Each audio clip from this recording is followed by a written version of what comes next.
Vale, pues lo primero, buenas tardes a todos y a todas y agradeceros un montón que estéis aquí un viernes a las 7 de la tarde. Entre otras cosas, es muy difícil compaginar y compatibilizar la vida laboral, familiar y además sacar un ratito para venir a una charla. Entonces, agradeceroslo y esperar que cumpla vuestras expectativas. Vale, lo primero que nos gustaría, antes de entrar en materia, antes de entrar a hablar de los datos, es crear un marco conceptual, hablar un poco del contexto y de qué está pasando. ¿Qué está pasando en dos aspectos? Por un lado, ¿qué es eso de la adolescencia y qué supone esa etapa? Y por otro lado, ¿qué es la pornografía? Y sobre todo, ¿qué es lo que denominan la nueva pornografía? La adolescencia sería una etapa en la que las influencias externas son determinantes y son muchas. Unas de ellas son tan importantes como Internet.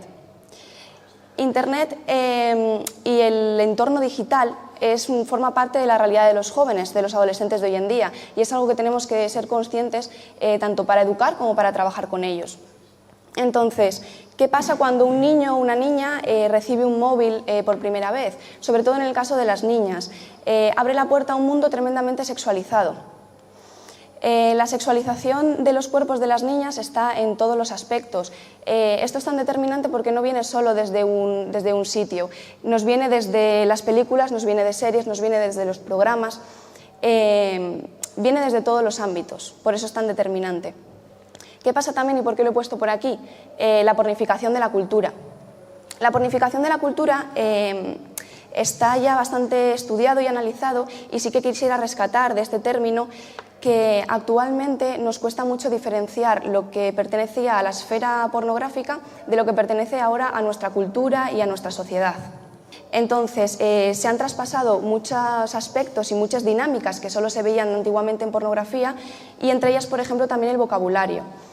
Sin darnos cuenta, hay vocabulario como por ejemplo la palabra hentai, que es el título de una canción muy conocida, y esta palabra antes pertenecía solo al imaginario pornográfico, ya que esto es un tipo de porno, la verdad, bastante violento y de los más consumidos en España. Hace poco han sacado unas estadísticas y es, junto con el porno lésbico, uno de los más consumidos por los españoles. Entonces, es importante ser conscientes de que toda esta situación ya no solo forma parte de la pornografía, sino que forma parte de nuestra sociedad, de lo que conocemos como arte, como manifestaciones artísticas, como publicidad. Y también he apuntado los roles de género. ¿Por qué? Porque es algo fundamental a tener en cuenta. Los niños y niñas en nuestra sociedad siguen siendo socializados en función de su sexo. Y también, y lo que nos atañe ahora, la sexualidad está muy determinada en función de eres niño o eres niña.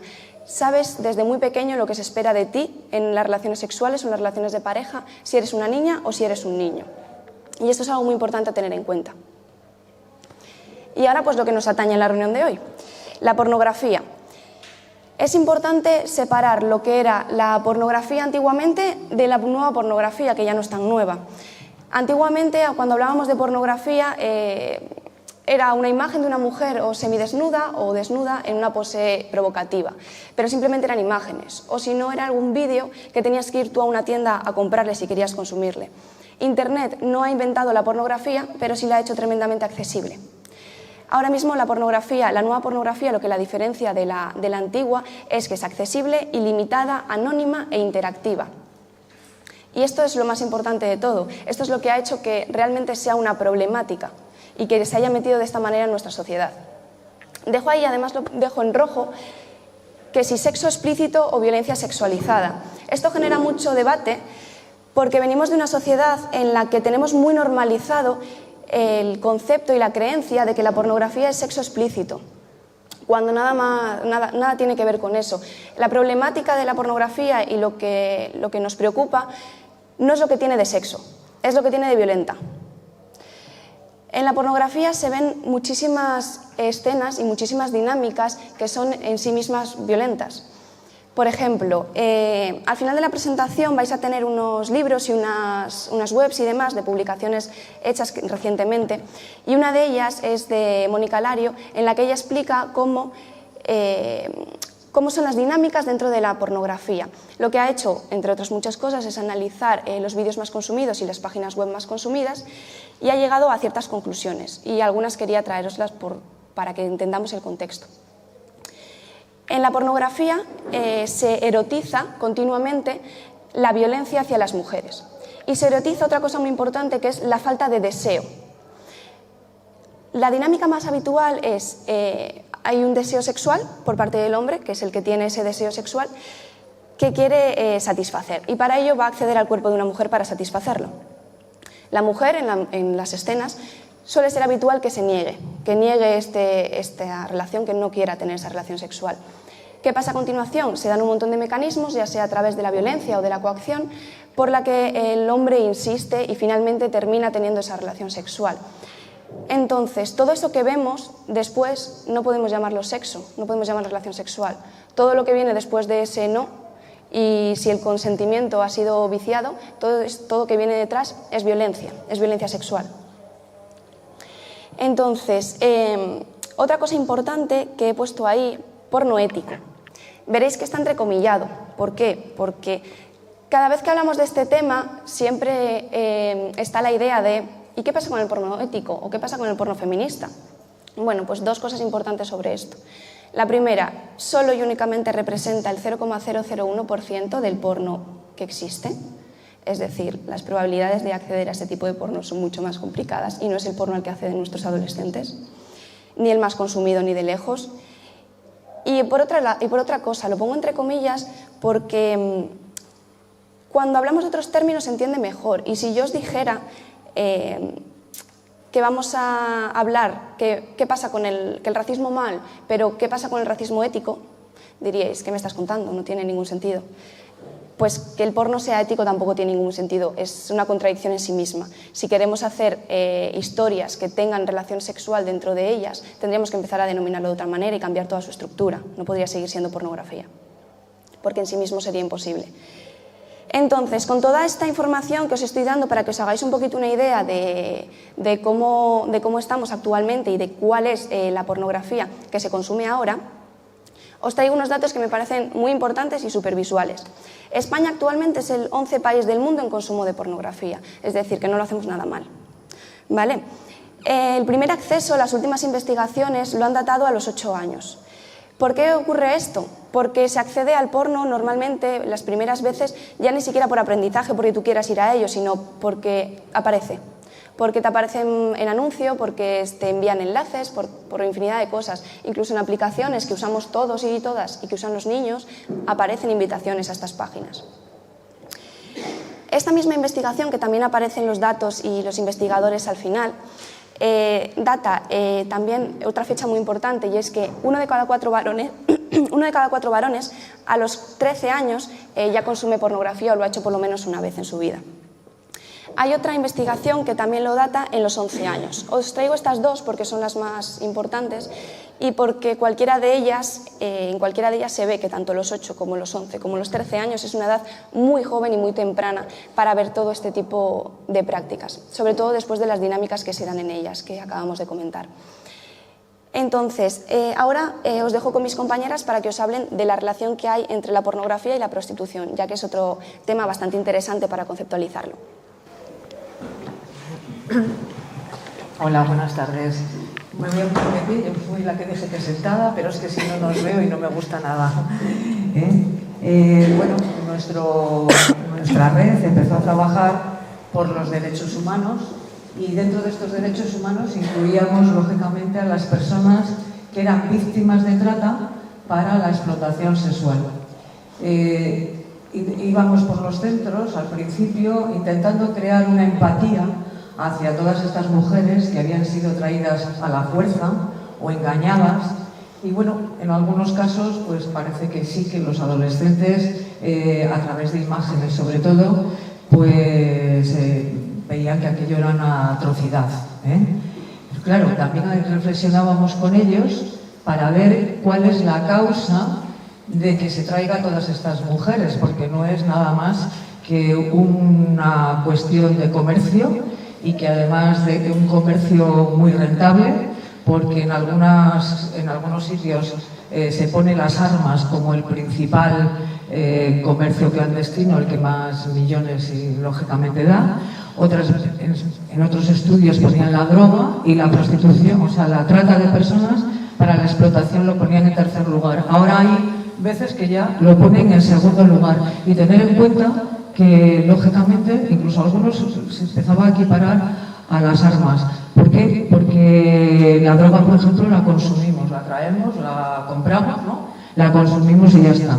Pero una mujer la traemos y la consumimos 1, 2, 3, 1000 veces, 10.000 veces, y esa mujer sigue dándonos beneficios. ¿Qué es lo que intentábamos que ellos vieran? Por dónde estaban las causas de que se traiga a todas estas mujeres y que no se va a acabar con la trata de personas mientras no acabemos con la prostitución. La prostitución, por lo tanto, es la mayor violencia de género para nosotros, ejercida por el hombre hacia las mujeres.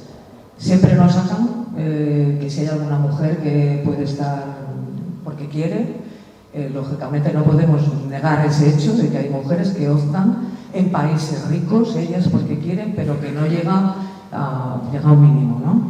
Y en esa prostitución lo que intentábamos hacer ver es que no hay una relación de igualdad y que la que no viene por trata, o bien engañada, o bien, desde luego engañada, pero no se les va a decir para qué, o incluso alguna que se le ha podido decir a qué viene, no en las condiciones en las que se la va a tener, de esclavitud, de incluso no poder salir a la calle, encerrada en pisos, etc. Y desde luego, otra de las cosas que veíamos es que algunas de estas personas que decimos que son libres o que han venido sabiendo a qué, tampoco, yo no lo llamo libertad. Libertad llama a una persona que está preparada, que tiene su profesión, bien una formación profesional, bien una carrera y que además tiene opciones para meterse eso. Y ella elige. Entonces ahí sí hablo de libertad. Pero si hablamos de personas que son de países deprimidos, donde su situación económica es tremenda y no tienen libertad, pues yo hay, o sea, que están pasándolo muy mal y tienen que o bien alimentar a sus hijos o a sus hermanos o a su madre, yo a eso no lo llamo libertad. Es la única salida que les queda a mucha gente para poder vivir. Y esto ya es tan viejo. Yo recuerdo una vez que cayó en mis manos un documento de principios de la Revolución Industrial. Y era una mujer que tenía un niño, una soltera, en Liverpool, y se dedicaba a coser cuellos, puños y botones de camisa. Trabajaba como 16 horas diarias y con eso o bien pagaba la habitación, y entonces no la quedaba para comer ni alimentar a su hijo, o si comía, pues no la daba para alimentar. Esta mujer, ¿por qué creéis que optó? Pues por la prostitución para poder alimentar a su hijo. Esto para mí al menos no es libertad, es una cuestión forzosa. Bueno, esto es un poco lo que les hacemos ver, que además en la prostitución no hay relaciones de igualdad. Si tú pagas, tú mandas. Y hay vídeos donde les ponemos, donde realmente lo dicen claramente algunos de esos tuiteros. Cállate, déjame en paz, no me hables, que yo he venido aquí a lo que he venido, he pagado por ti 2 horas y voy a hacer contigo lo que me dé la gana. Entonces, bueno, lo dice bien claro, uno de los chicos lo ven y claro. Y por último les preguntamos que por qué creen ellos, estoy intentando resumir algo ¿por qué creen ellos que cada vez hay más prostitución? ¿Y por qué va gente que tiene parejas, que puede tener unas relaciones placenteras, en libertad, gente que tiene a su mujer, y cómo se está poniendo de moda y por qué? Pues porque sea final de una liga, entonces, los de rugby que han acabado el equipo no sé cuánto van a consumir prostitución, a la cena y después a consumir prostitución, una despedida de soltero, etcétera, etcétera. Porque creen ellos que esto se está dando y además se está dando como una normalidad que nos lo venden. Bueno, pues lo mismo que tú tienes derecho a consumir un whisky, a tomar un whisky si te apetece, y con la misma tienes derecho, porque tienes muchas necesidades sexuales, a consumir un trozo de mujer y hacer con ella lo que te dé la gana, porque tienes tu derecho a estar. Y encima si pagas, pues más, para eso están ahí. Ellos también tienen la idea, los chicos, ya hablaremos, de que las mujeres que están en prostitución están ahí porque les da la gana casi el 100%.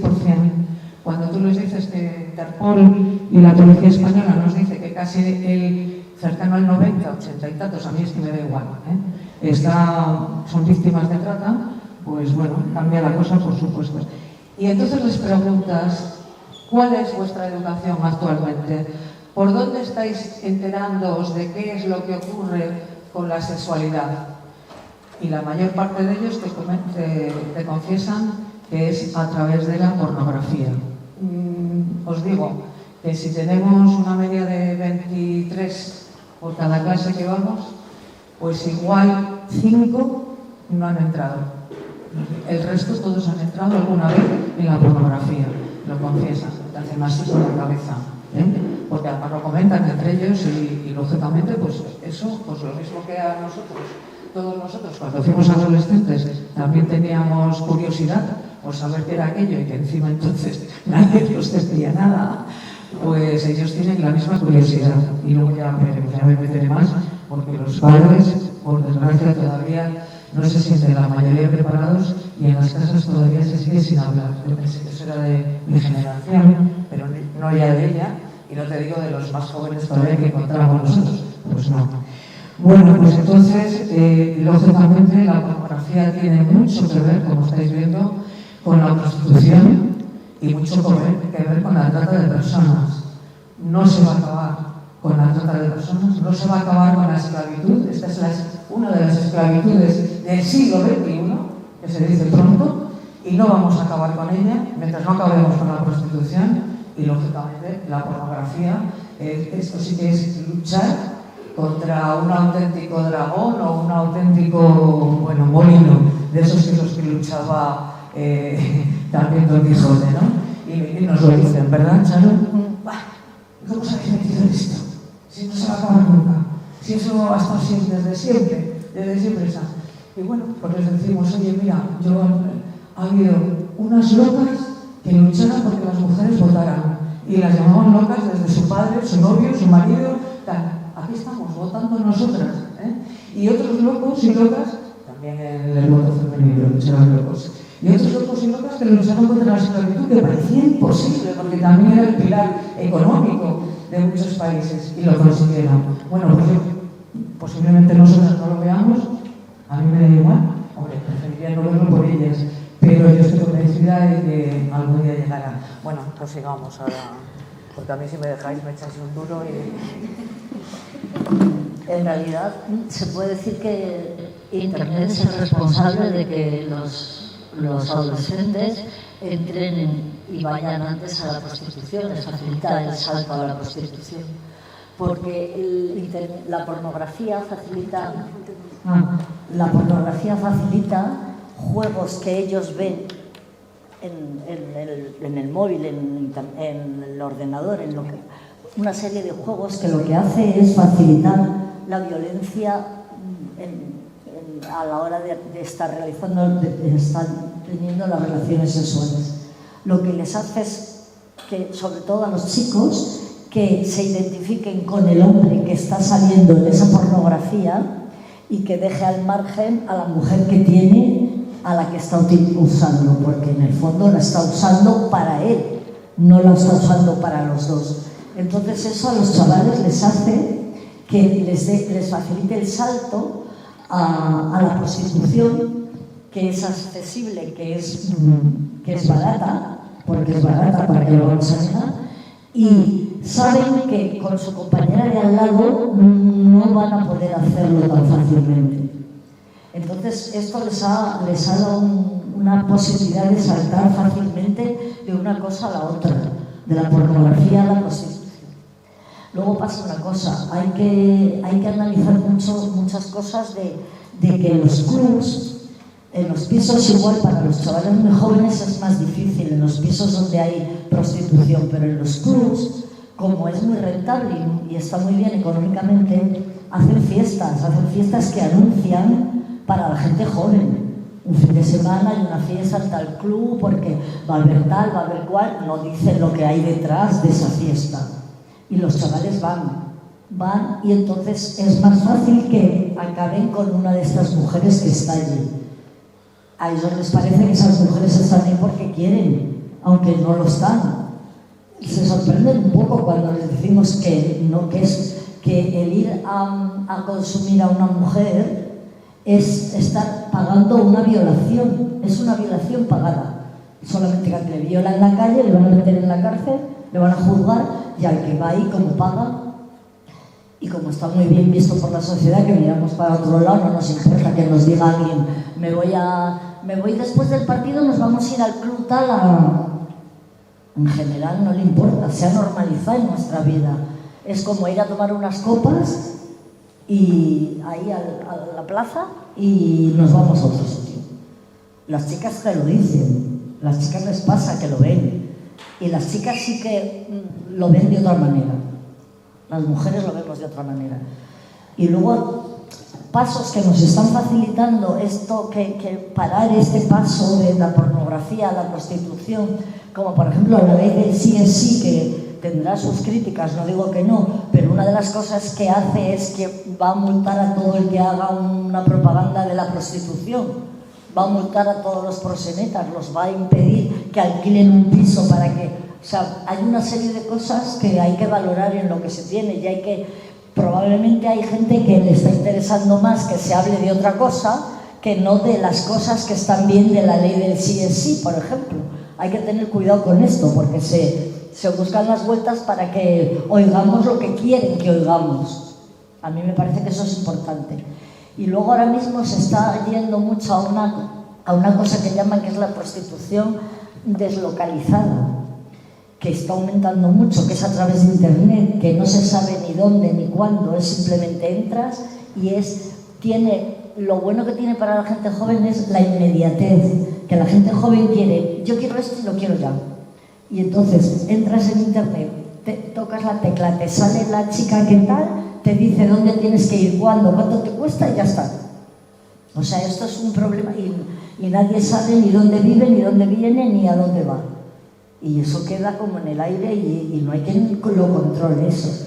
¿A qué nos lleva? Nos lleva a que los jóvenes, en lugar de pensar que tienen un deseo, lo que piensan es que tienen un derecho. Claro, no valoran el sexo como yo deseo una mujer. No, es que yo necesito comprarme una lavadora con secadora porque me viene mejor, y necesito tener una mujer cerca para yo poder hacer las prácticas estas que veo y se va normalizando en nuestra vida, se normaliza. Ese es el riesgo, a mí me parece uno de los riesgos más gordos, el fácil paso de la pornografía a la prostitución. Sí, y para rematar un poco, hay dos cosas que creo que se nos han quedado y que me gustaría también que lo oyerais. Una, ¿por qué las chicas observamos, como ha dicho Charo, que en general sí lo ven más claro que la pornografía, la mujer tiene un papel pasivo, y que lo que está transmitiendo el modelo de sexualidad es que nosotras, primero, con todo lo que nos vayan a hacer, es que vamos a disfrutar, y nos pueden hacer todo lo que ellos quieran porque nosotras disfrutamos con ello. De hecho, hay violaciones reales en la pornografía, y tal y como enfocan las cámaras, parece que la mujer está disfrutando. Entonces, este es el aprendizaje que van teniendo ellas, y es muy peligroso, por ejemplo, si lo empiezan a ver las niñas muy pronto, porque van a asimilar que ese es realmente nuestro papel. Claro que nosotros, cuando vamos a los centros y ya son adolescentes, y algunas, por ejemplo, si es de formación profesional, algunas ya casi están ya para ser mayores de edad, estas lo tienen muy claro, ya han visto que no, que realmente el papel de la mujer es pasivo, que está totalmente a disposición del placer del hombre, que no es una relación de igualdad, y por eso en ellas está más claro, creo yo, su rechazo, ¿vale? Esto no lo encontramos. También hay chicos que lo rechazan, y también hay chicos que ven que eso es una violación, quiere decir que hay de todo, pero sí que hay un grueso de chicos que no se les había planteado. También tenemos que deciros que a veces se sienten muy aludidos y se sienten muy... y tenemos que hacer un poco, realmente decir que no vamos contra ellos, que queremos muchísimo, que tenemos hijos, que tenemos no sé qué, que nuestro marido es importantísimo, porque claro, parece que les estamos atacando, y claro, sobre ellos pues es normal. Pero también puede crear, bueno, primero, hay otra cosa que también les tenemos que decir a nuestros chicos, y es, todo el mundo tiene muy claro que por ejemplo, pues si está haciendo segundo de la ESO, pues tiene todavía unas matemáticas que son bastante, bueno, pues que son unos ejercicios, todavía tienen poca abstracción, pero que luego a la medida que van creciendo, la abstracción va subiendo y eso lo ven como normal. Entonces, claro, tener en cuenta que un niño, una niña de 8, 10, 11, 12 años no está preparado todavía para entender las relaciones sexuales, no sabe. Y si el único aprendizaje que tiene esto y es a través de la violencia, pues lógicamente ellos van a repetir estos modelos, ¿vale? Porque lógicamente un niño, ahora les vemos desde preescolar, ya vienen hablando de novias, porque como ven, y vienen a tal y a lo mejor lo máximo que tal es un beso que se dan y se dan un piquín, que claro, en nuestra generación, bueno, no lo dábamos ya casi hasta que éramos mayores de edad y ahora, pero totalmente dulce, tierno, pero claro, imaginaros que lo que están viendo son penetraciones con violencia por todas las partes del cuerpo de la mujer, donde además no es un hombre, donde puede ser eso, la manada o es un grupo inmenso. Bueno, es terrible el daño a este cerebro que todavía no están preparados las neuronas. En los que sabéis de psicología evolutiva, pues tendréis bien claro que efectivamente ese cerebro ahí no está para esto. Y también en los chicos va a crear unos problemas enormes. Enormes, ¿por qué? Porque no van a ser capaces de disfrutar los que hayan estado viendo pornografía todo el tiempo, van a ser incapaces de disfrutar con unas relaciones normales.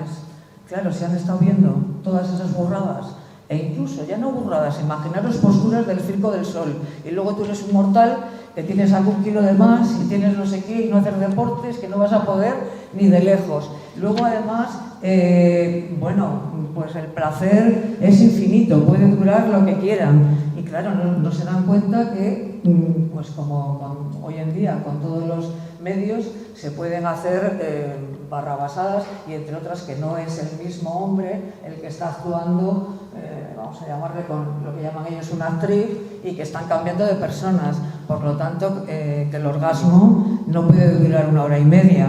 Y claro, se van cogiendo unos complejos tremendos. Y digo porque para los que tengáis chicos. Y otro de los temas es el tamaño del pene. Pues decirles que, claro, a los que cogen no es al que tiene el pene así, y que no pasa nada al tenerlo pequeño. Vale, una última reflexión antes de pasar a lo siguiente, y es sobre la violencia. Nuestra sociedad rechaza la violencia, en todos los aspectos menos en el sexo. Y yo pienso, ¿por qué pasa esto? Ningún chico joven, habitualmente, quiere ni golpear, ni escupir, ni nada por el estilo a ninguna chica de su edad. Pero ¿por qué cuando estamos teniendo relaciones sexuales sí está bien escupir, dar tirones, golpear? ¿Por qué está bien ahí tratar con esa brusquedad? ¿Por qué incluso es excitante? Y es más, ¿por qué nos planteamos, no, si la chica quiere, consiente, le parece bien y a ella le pone, ¿por qué no? Este tipo de argumentación es lo que pasaba hace unos años cuando hablábamos de la violencia de género. Porque una mujer sufría maltrato, sí, ahí es porque quiere, por algo será. Entonces, nos está pasando lo mismo en el campo de la sexualidad y tenemos que un poco desterrar la idea de que en el sexo todo vale, porque no es así. Y las relaciones sexuales tienen que construirse de otra manera. Y si no, estamos hablando de violencia sexual, no de relaciones sexuales. Vale, y después de eso, para no extendernos más, me paso directamente a esto. Vale, la influencia de la pornografía en las relaciones sexuales en jóvenes y adolescentes. Para los que no lo conozcáis, los que no lo hayáis leído, se publicó en 2022, en enero de 2022, y es el resultado de una investigación un poco más profunda, pero ya sabéis que en los artículos siempre tiene que ser muy conciso, que realicé durante 2 años, durante el 20 y el 21. Entonces, participaron 6 centros de aquí de Cantabria, con un total de 561 usuarios, niños y niñas de 14 a 21 años que participaron en la encuesta. Lo que os pongo ahí es un dato general. Lo que salió es que el 62% de todos los encuestados había consumido pornografía al menos una vez. ¿Qué pasa? Que esto hay que analizarlo de otra manera. Y cuando lo analicé, hice grupos. Os he dejado aquí pues, los dos extremos. En el grupo 1 estarían los adolescentes de 14 y 15 años y en el grupo 4 estarían los de 20-21. Como veis, bueno, ya los de 14-15 años, el 50% de ellos, un poquito más de la mitad de ellos, ya había consumido pornografía con 14 años, 14-15. Pero es que nos sube hasta casi el 72% cuando hablamos de los que tienen 20 y 21 años. Sí que es verdad que, por ejemplo, el nivel cultural, el distinto curso académico, si están haciendo FP bachillerato, todo eso es totalmente irrelevante y realmente no ha marcado que los de FP básica consumen más porno que los de bachillerato, que los universitarios no. Consumen porno todos por igual. Los que consumen más porno son los que son más mayores. Luego, la investigación se ha basado en 4 hipótesis y vamos a ir viendo una a una. La primera habla de las relaciones sexuales de riesgo y lo que yo me planteé es si a mayor exposición a la pornografía se tenían más prácticas sexuales de riesgo.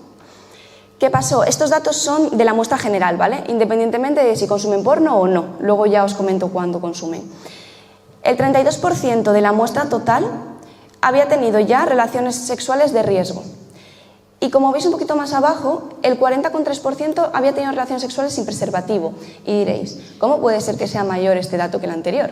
Bueno, pues porque ese porcentaje que falta, si no calculo mal un 8 y pico %, no valoran que el tener relaciones sexuales sin preservativo sea una relación sexual de riesgo. ¿Por qué? Pues entre otras cosas porque lo justifican como no, es mi pareja estable. Tengo 15 años, llevo 3 meses con mi pareja. ¿Qué riesgo hay? Ninguno.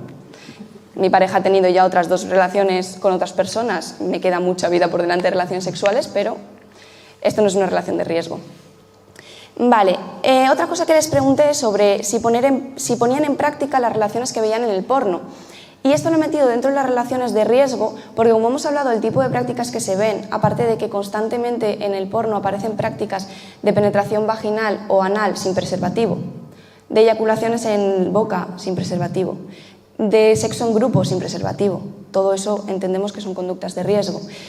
Que los menores imiten o pongan en práctica todo esto lo hace en sí mismo prácticas de riesgo. ¿Vale? También el hecho de la brusquedad o el trato que se utilice.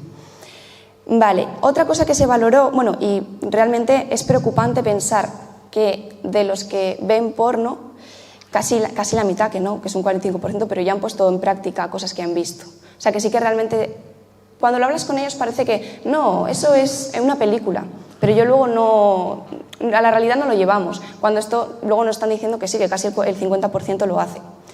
Otras cosas que se han preguntado, porque son relaciones de riesgo, es el tener relaciones sexuales bajo los efectos del alcohol, cannabis o las drogas. El cannabis lo he separado de las drogas porque es muy habitual entre los adolescentes tener relaciones sexuales bajo los efectos del cannabis, porque tienen la creencia de que sientes mucho más placer, de que tus sentidos están mucho más agudizados, entonces tienes más relación, tienes mucho más disfrute. Vale, por ahí tenéis los datos. Vale, la siguiente cosa que me planteé fue que las personas que más... ahora vamos a hablar de cuando consumen. Vale, ¿qué pasó? Para ver si realmente influye y saber si los que más consumen tienen más prácticas de riesgo, se dividió a la muestra en 2. Por un lado los que consumen y por otro lado los que no. Y se calculan las medias. Y dio que es estadísticamente significativo la diferencia entre los que consumen y llevan a cabo prácticas de riesgo y entre los que no consumen y las llevan. ¿Vale? La diferencia fue estadísticamente significativa. No os he traído tablas y datos porque consideraba que era un poco aburrido, pero en la investigación está todo publicado. Vale, prácticas violentas. El 34,8% de la muestra total, no solo de los que los consumen, han tenido ya prácticas sexuales que consideran violentas. Es decir, esto se estima que probablemente sea mucho más, porque esto solo refleja lo que ellos perciben que han hecho violento, no lo que realmente hayan hecho violento. Y también cuando lo separabas la muestra, en este caso lo que supuso fue que las personas que no consumían porno o que lo consumían menos habitualmente habían tenido menos relaciones de riesgo, o sea, menos relaciones sexuales violentas. Esto pasa porque cuanto más porno consumen, menos son conscientes de lo violento que son y menos reconocen la violencia en lo que hacen, ¿vale? Y en cuanto a las relaciones sexuales sin ganas, en este caso también las personas que menos porno consumían habían tenido más relaciones sexuales sin ganas, pero por el simple motivo de que la mayoría de las personas que ponían esto, prácticamente el porcentaje absoluto, eran mujeres, eran niñas. La mayoría de personas que habían tenido relaciones sexuales sin tener ganas, simplemente pues porque mi pareja no se enfade, porque tengo que hacerlo o por tener que estar disponible sexualmente para el otro, eran niñas, ¿vale? En cuanto a la adquisición de roles de género, como en toda nuestra sociedad, en la pornografía los roles de género están tremendamente marcados y los roles sexuales, y como os decía antes, lo que se espera de las chicas y de los chicos está muy marcado. Entonces, se les preguntó sobre ello. ¿Qué pasó? Que aquí sí que son bastante conscientes de la realidad. El 70, el 60 consideran que no hay igualdad en lo que ven, consideran que se da una superioridad del hombre sobre la mujer y también consideran que hay una discriminación.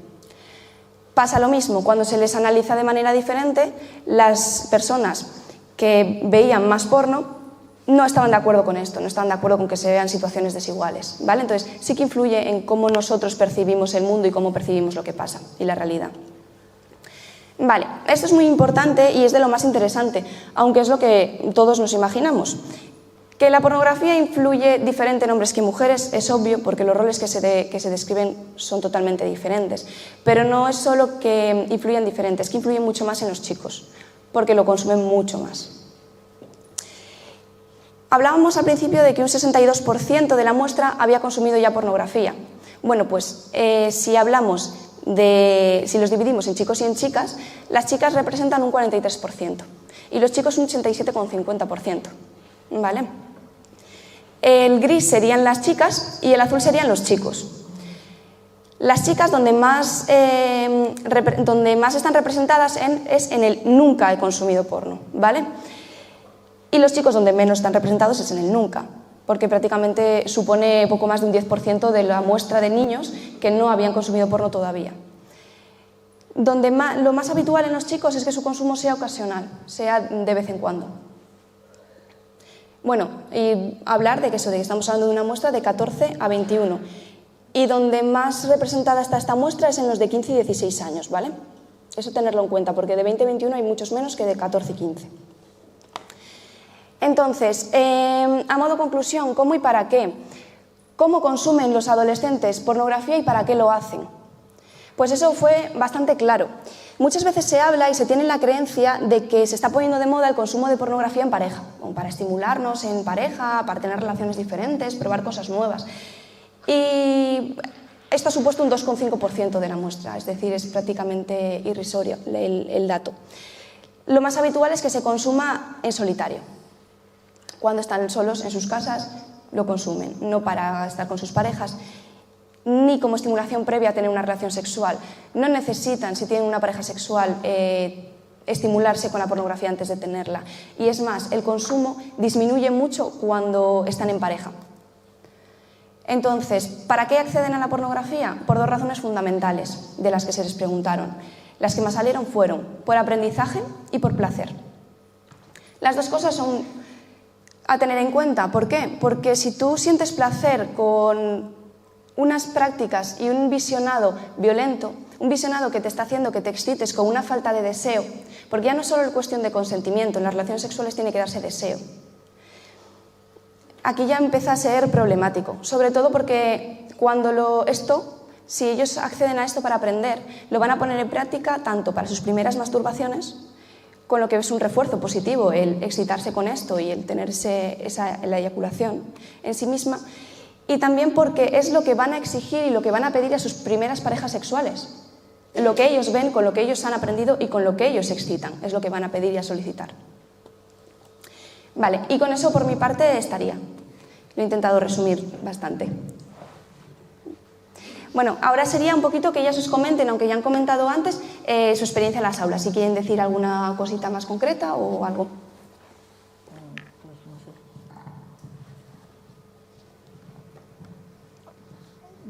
No sé, yo creo que principalmente es que ellos lo viven como algo que es algo completamente normal. que no está fuera de... se quedan incluso un poco sorprendidos en algún momento de que les digamos que la pornografía les puede llevar a eso. Y cuando son, por ejemplo, de cuarto de eso, hablan muy poco, los chicos dicen muy poco, los más mayores te dicen más.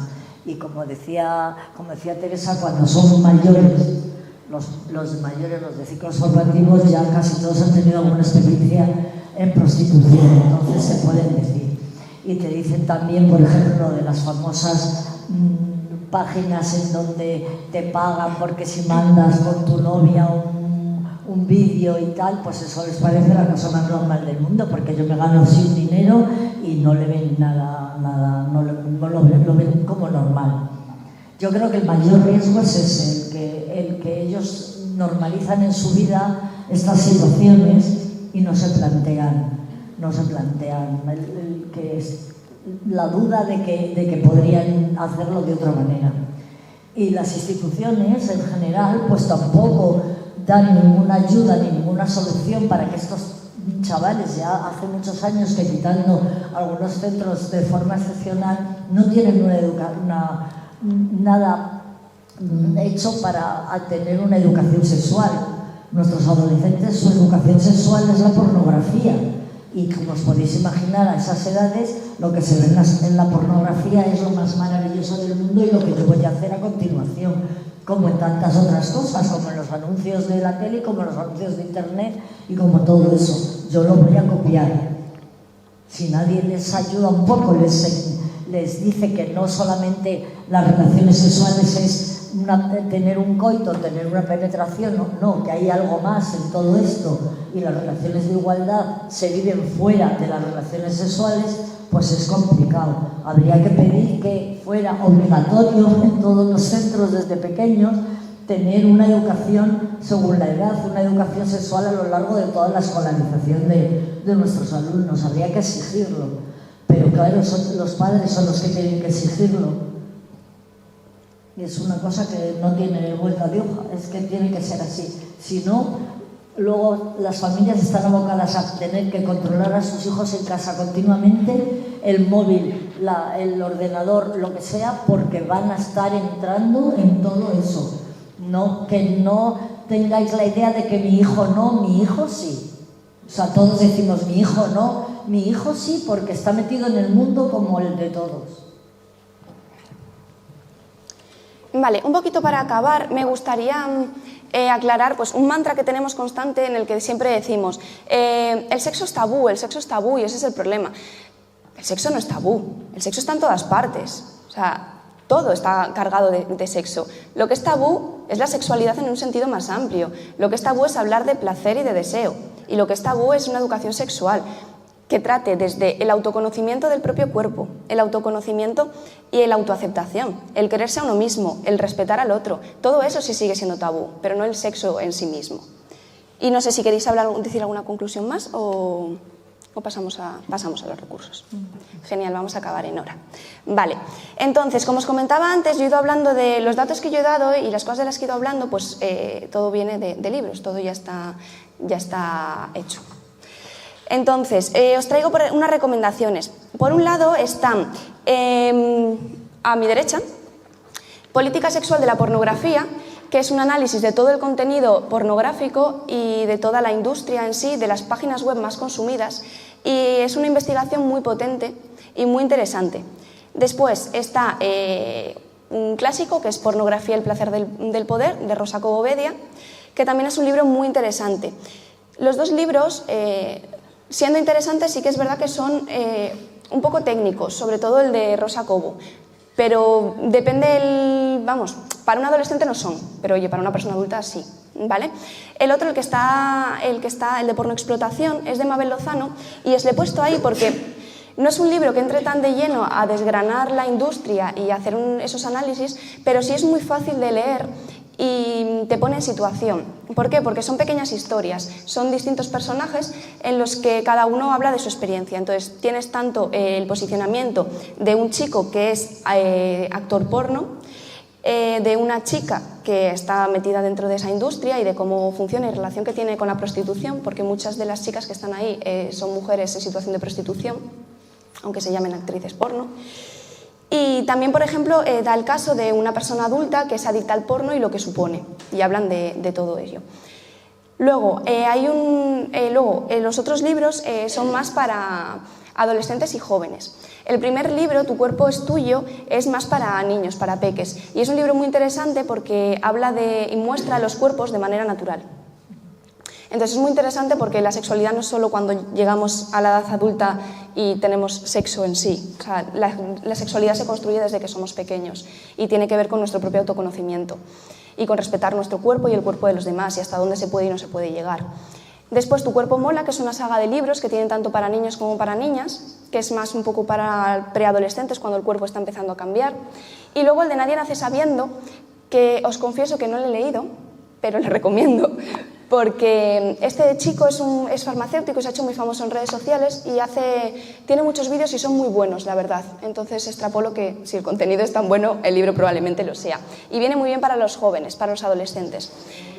Luego tenéis abajo 2 páginas web, Dale una vuelta e Internet segura for kids. Son 2 páginas que tienen un montón de investigaciones aquí recopiladas, un montón de datos y también tiene números de contacto, por ejemplo, si no me equivoco, el 017 de ciberseguridad, cosas que los padres y las madres pueden recurrir si necesitan ayuda con temas de tecnología, con temas de control parental, ese tipo de cosas. También si se tienen algún problema concreto o bien de que se haya compartido material íntimo en caso de menores de edad o todo ese tipo de cosas. Entonces, son 2 webs que están muy completas y que allí aparecen todos los recursos. Y con eso, por nuestra parte, estaría.